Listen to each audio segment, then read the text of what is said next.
Aujourd'hui, nous continuons avec notre leçon qui s'intitule Repère du plan.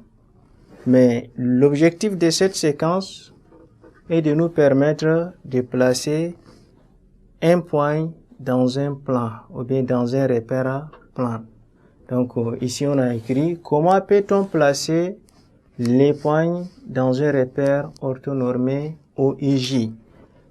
Le repère que vous avez devant vous ici, ça c'est un repère qui est orthonormé. Et on a défini déjà un repère orthonormé et on va appuyer ça avec un exemple. Nous avons, dans cet exemple, on nous demande de placer les points A des coordonnées D et 3, le point B des coordonnées moins D et 3, le point C des coordonnées 1 et moins D, le point D des coordonnées 1, 1 et le point E des coordonnées moins D et moins D. Donc, les premiers points représentent les abscisses et les deuxièmes points représentent les ordonnées. Si on veut placer le point A dans ce repère, on va voir X de A est représenté par D. Ça, c'est de 0 ou bien de O vers I, ça donne 1. Et la deuxième gradation va nous donner D. Donc, le D, c'est ici, ça c'est en abscisse. En ordonnée, nous avons 3.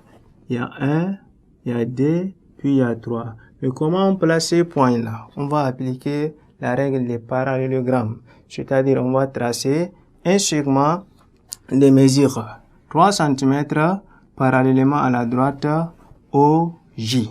Donc ici, on revient ici. On cherche un segment de 3 cm. On fait.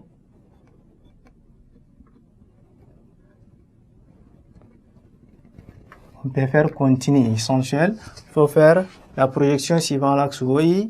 Et à partir du 3, il y a 1, 2 et 3. On va faire une projection sur D.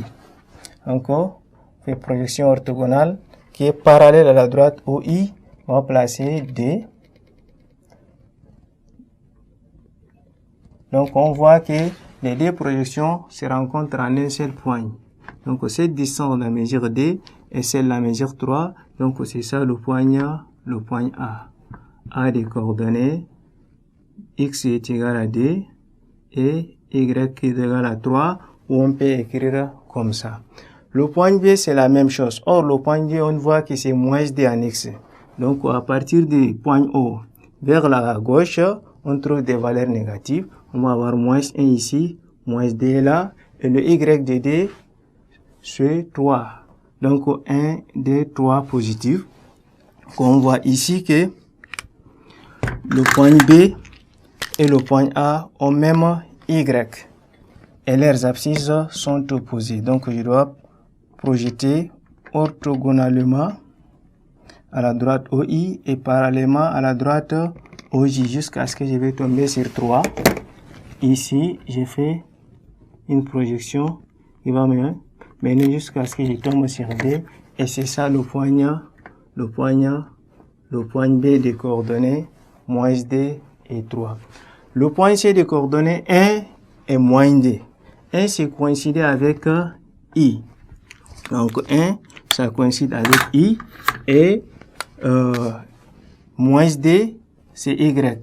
À partir de l'origine vers le bas, les Y sont négatifs. Donc, 1 est là, moins 1 est là et moins D est là. Et je fais toujours la projection. Puis, je me place en I et je fais une projection qui est parallèle à l'axe OY et perpendiculaire à l'axe OX. Et c'est ça, ça va nous donner le point C. Pour placer le point D des coordonnées 1, 1, 1 se coïncide avec I et 1 de Y se coïncide avec J. Donc, je me place ici. Et de l'autre côté, je dois me placer et je fais une projection orthogonale à cet axe-là. Et ça va me donner le point D. Par rapport au point E, on voit X c'est moins D et Y également c'est moins D. Donc, je dois me placer en origine, moins D vers la gauche. Je peux avoir moins 1, moins D, ça c'est X. Et Y aussi c'est moins D. Ça va me donner moins 1 et moins D. Donc, je me place là. J'ai fait une projection orthogonale à l'axe OX et parallèle à l'axe OY. Et de l'autre côté, j'ai fait une projection orthogonale à l'axe OY et parallèle à l'axe OXC. Et le point de rencontre de ces deux points-là va me donner le point E. Les coordonnées moins D et moins D. Voilà comment on place les points dans un repère plan. Merci, chers élèves, et à la séquence prochaine.